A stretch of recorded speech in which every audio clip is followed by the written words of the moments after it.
Hello दोस्तों, नमस्कार। RJ Hindi कहानी में आपका बहुत बहुत स्वागत है। दोस्तों, कहानी का पूरा आनंद लेने के लिए वीडियो को लास्ट तक देखें। अगर कहानी पसंद आए तो कृपया चैनल को जरूर सब्सक्राइब करें और वीडियो को लाइक करें। तो दोस्तों चलिए शुरू करते हैं।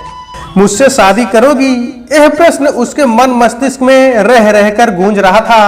कदम घर की ओर तो जा रहे थे, किंतु न जाने क्यों आज हर पग लंबा और भारी लग रहा था। शादी करना चाहता है ओहो, पर यदि मेरे अतीत के बारे में उसे पता चला तो उसके मन में रह रहकर यह बात आ रही थी। वो चाहती थी कि उसे सब कुछ बता दे, पर बताने का भयानक परिणाम का एहसास उसके रोम रोम में सिहरन पैदा कर जाता। भला कैसे बताएगी वो उसे?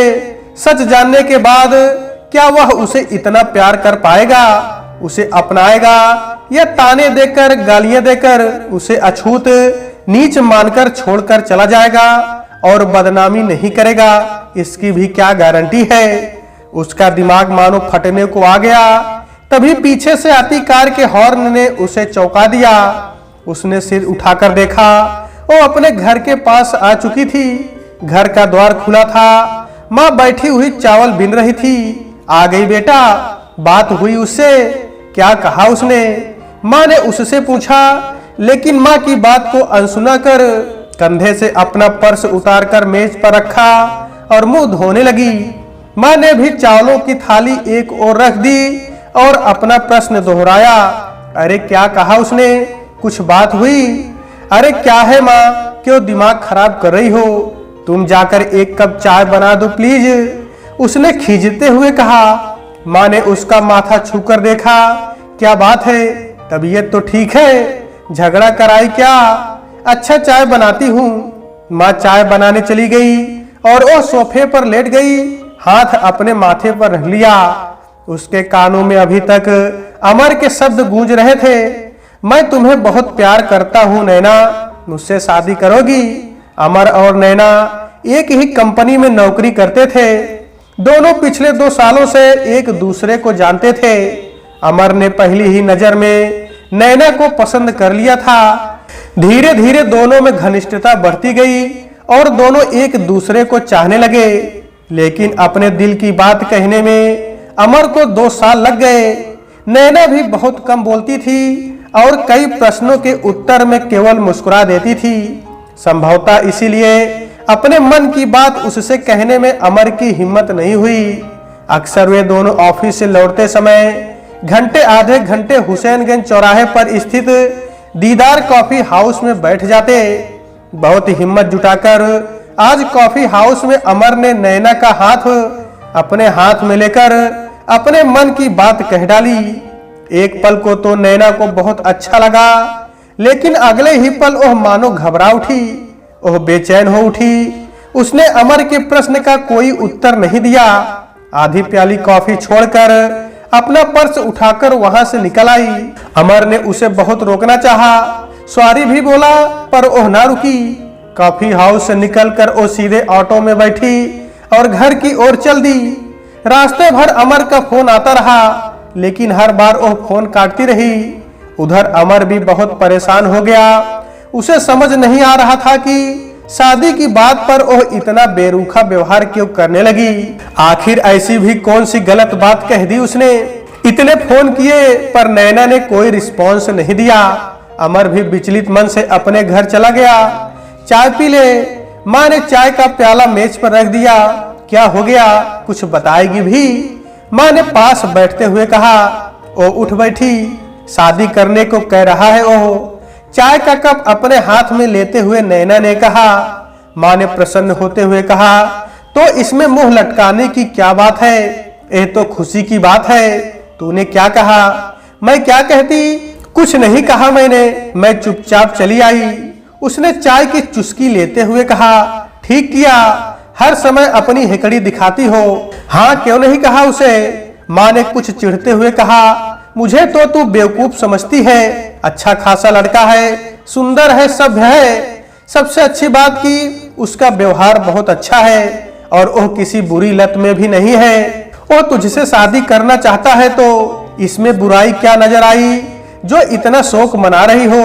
बुराई उसमें नहीं मुझ में है माँ। मैं अपनी जिंदगी के अंधेरे से किसी की जिंदगी स्याह करना नहीं चाहती। और धीरे से बुदबुदाई, क्या दिमाग तो खराब नहीं है तेरा?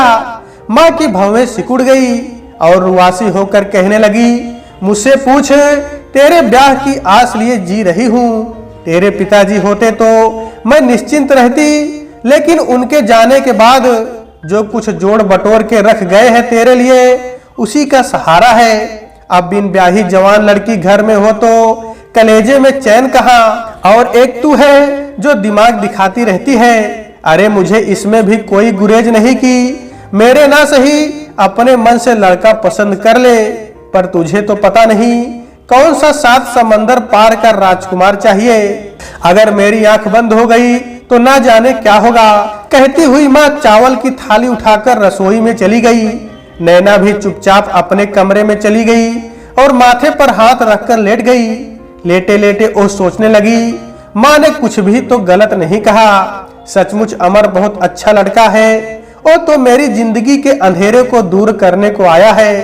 प्यार भी करता है मुझसे, लेकिन जब उसे मेरी अंधेरी जिंदगी की हकीकत पता चलेगी तब क्या होगा? वो कैसी प्रतिक्रिया देगा? लेकिन बिना सच्चाई बताए उससे शादी करना भी तो गलत है। ये तो उसके प्रति, उसके सच्चे प्यार और उसके भोले मन के प्रति अन्याय है। वैसे भी हमारे समाज में शादी कोई 2-4 साल का समझौता थोड़े ही है। वो तो जन्म जन्मांतर का बंधन है। बंधन से भी बढ़कर एक दूसरे पर अगाध विश्वास ही पति पत्नी के रिश्ते का आधार है। झूठ और छल कपट के धरातल पर वो आधार खड़ा करना न केवल समाज बल्कि खुद अपनी नजर में भी अनुचित है। और यदि शादी के बाद उसे पता चला तो वो मुझे कभी माफ नहीं कर पाएगा। मैं उसे सब सच बता दूं, यही ठीक रहेगा। सोचते सोचते उसे वो अंधेरी काली रात याद आने लगी, जिसका अंधेरा आज भी उसकी जिंदगी में छाया हुआ है। उसकी 10वीं की परीक्षाएं चल ही रही थी कि उसे पता चला कि अगले महीने लखनऊ वाली बुआ की बड़ी बेटी की शादी है। परीक्षाओं के बाद शादी में जाना उसके लिए बहुत सुखद अनुभव था। मानसी दीदी की शादी की खूब तैयारी की थी उसने। भगवान से मन्नत मांगी थी उसने कि शादी से पहले ही बोर्ड परीक्षाएं समाप्त हो जाए, जिससे वो शादी में खूब मस्ती कर सके। शादी से ठीक 2 दिन पहले वो मम्मी पापा के साथ लखनऊ पहुंच गई थी। दीदी तो उसे देखकर मानो खिल ही उठी। झट से अपने गले लगा लिया था उन्होंने। परीक्षाएं भी बहुत अच्छी गई थी। पापा को तो उसके मेरिट में आने की उम्मीद थी। बुआ का पूरा बंगला दुल्हन की तरह सजा हुआ था। नए नए बंगले में फूलों और बिजली की लड़ियों की सजावट। दीदी के साथ बंगला भी दुल्हन की तरह सजाया गया था।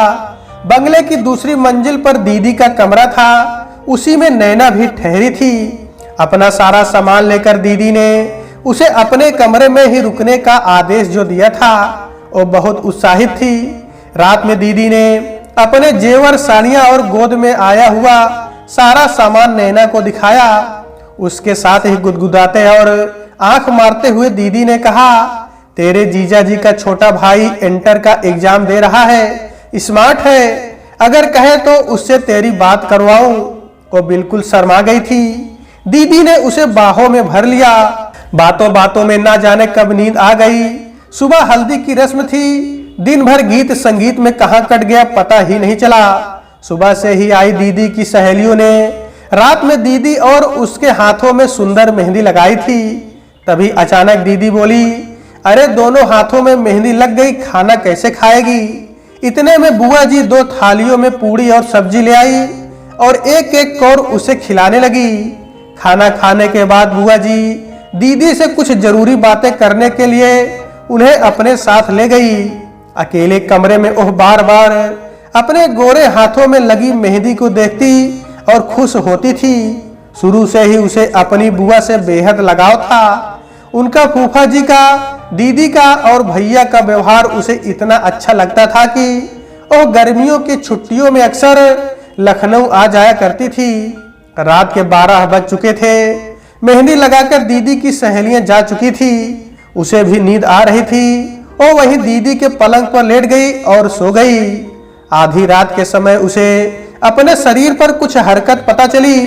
उसने झट आंख खोली, पर कमरे में हर तरफ अंधेरा था। वो छटपटाई, पर उसे अपने शरीर के ऊपर बहुत भार प्रतीत हुआ। वो हिल भी नहीं पा रही थी। एक बहुत तगड़ा हाथ उसके स्तनों को दबा रहा था। उसने चीखने की बहुत कोशिश की, लेकिन उसके मुंह और होठों को जैसे कोई चबा लेना चाहता था। वो असहाय सी पड़ी थी, ना हिल पा रही थी, ना ही चीख पा रही थी। उसके ऊपर वो भारी भरकम शरीर अपनी मनमानी करता रहा। वो कठोर हाथ उसके शरीर के अंग प्रत्यंगों को रबड़ की तरह मसलता नोचता रहा और कमरे का अंधेरा उसकी जिंदगी में भरता रहा था। पता नहीं कितनी देर तक वो इस अंधेरे से लड़ने की नाकाम कोशिश करती रही और अंत में निढाल होकर बेहोश हो गई। सुबह होने से पहले उसे होश आ गया। उसने देखा कमरे की बत्तियां जल रही थी, लेकिन कमरे में कोई नहीं था। उसने चीख कर सबको बताना चाहा, लेकिन न जाने क्यों एक अनजान भाई ने उसकी आवाज को अंदर ही रोक लिया। वो चुपचाप लड़खड़ाती हुई बाथरूम में चली गई। शीशे में अपनी हालत देखकर बहुत देर तक रोती रही। फिर स्वयं को संभालती हुई नहा धोकर बाहर आई और माँ को ढूंढने लगी। माँ बुआ जी के पास बैठी कुछ बातें कर रही थी। वो भी वहीं बैठ गई। कई बार उसने कोशिश की कि माँ को सब कुछ बता दे, पर माँ ने उसकी मनोदशा को समझा ही नहीं।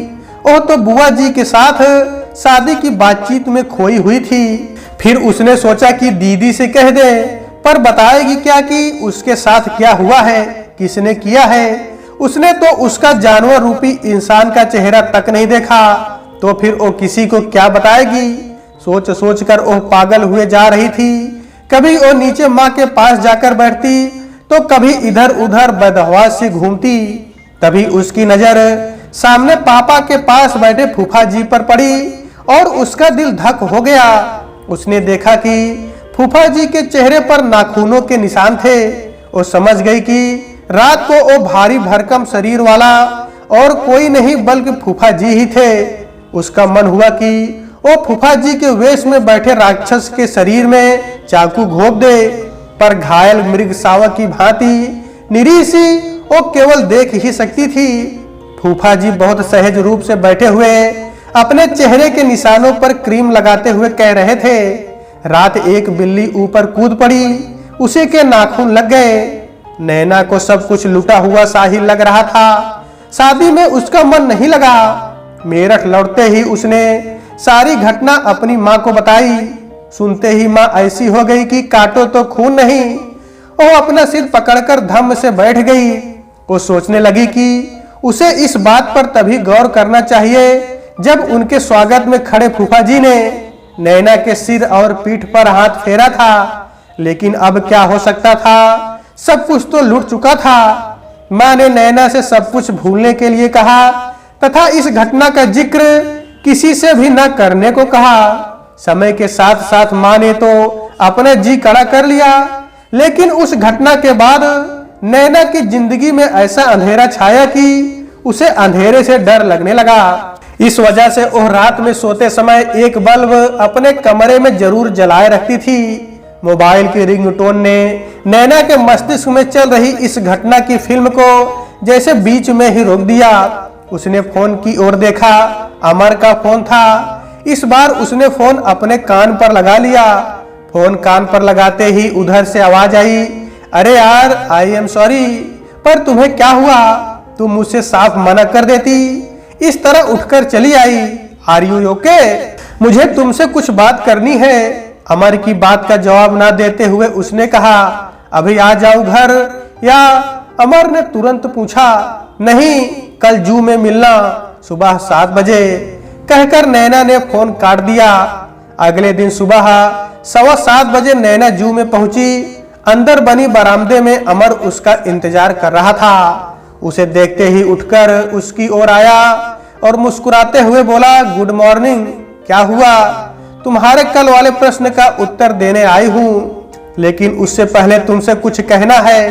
वो गंभीरता से बोली। दोनों बरामदे में बैठ गए। पर ऐसी कौन सी बात है जो तुम इतना टेंस हो? अमर के चेहरे पर आश्चर्य के भाव थे, नैना पूरी तैयारी से मन कड़ा करके आई थी। उसने अमर से अपनी आंखें मिलाए बिना ही सारी घटना कह सुनाई। अमर उसकी बात सुनकर अपना सिर अपने दोनों हाथों में पकड़कर चुपचाप बैठ गया। कुछ पल के लिए मानो ओह जड़ हो गया। आंखों में आंसू भरे हुए नैना ने पूछा, क्या अब भी तुम मुझसे शादी करोगे? क्या मैं तुम्हारे लायक हूँ? अमर ऐसे खड़ा हुआ कि अब एक पल भी यहाँ नहीं रुकेगा। नैना भी खड़ी हो गई। उसे विश्वास हो चला था कि आज अमर से सारा रिश्ता खत्म हो जाएगा और वह इस परिणाम के लिए खुद को तैयार करके आई थी।